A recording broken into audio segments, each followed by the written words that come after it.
Hello and welcome back to the Self-Actualization in the Age of Crisis Chapter Summary Series. I'm your host, Ron Rivers, and today we're going to be reviewing Chapter 3, Deep Freedom, Free Will. So let's begin with a question. Does an individual inhabiting a relational universe governed by the single truth possess free will? Doesn't matter. Hierarchical frameworks of meaning and value, the salvation religions, would argue that yes, we have free will, right? Their origin story of Adam and Eve eating the apple, in many ways is the kind of trade-off that was made, right? We bit from the tree of knowledge by choosing to do so, despite being told not to. And in exercising our free will, we're excommunicated, ostracized from paradise. So the salvation narratives would argue that yes, God has given us free will. It is ours to exercise. And what is alignment, right, with their forms of divinity is exercising that free will in a means that kind of aligns with the core values that they propose, right, that were really developed for a human time experience several thousand years ago.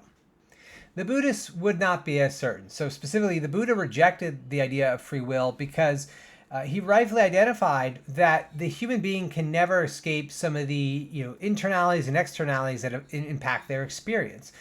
We inhabit very specific bodies with very specific information inputs. And in these, our eyes, our ears, etc. So in these things, our will is shaped in a very specific way. And there's plenty of creatures on this planet that have very different sense organs. So to that extent, it's one very obvious example of how just the nature of being, of birth lottery in this specific form, denies us the total freedom that free will should technically encompass.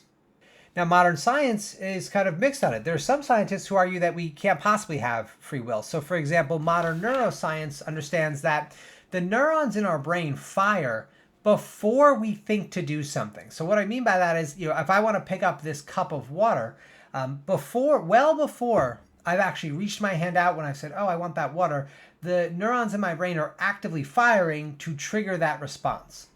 So if the synapses in our brains are firing before we actually think to do something, it can't possibly be free will because there's some sort of unconscious energy happening within our minds that dictate that experience before we're able to actually conceptualize the idea ourselves.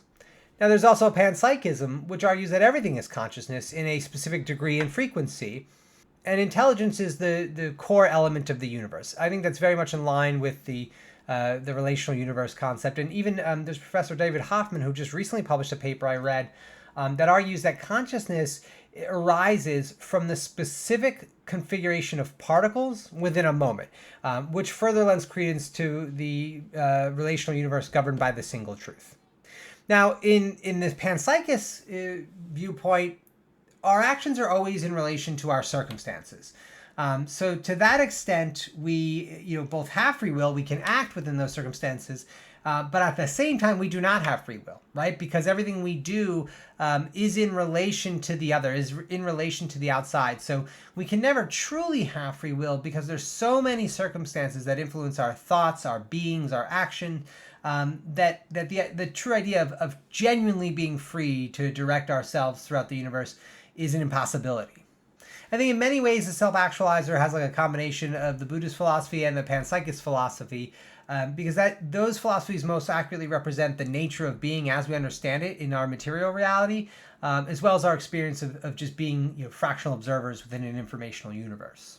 So in conclusion, the interconnectivity of being and the totality of experience being a moment, right, stepping infinitely in the cosmos from our unique conscious coordinates, it denies our capacity to have free will. But at the same time, we must have free will because our imagination is infinite. And through our imagination, we create things that have never existed in this universe.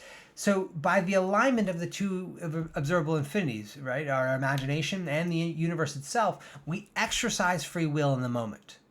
So in this, we inhabit a perpetual state of being absolutely free, while at the same time, extremely confined.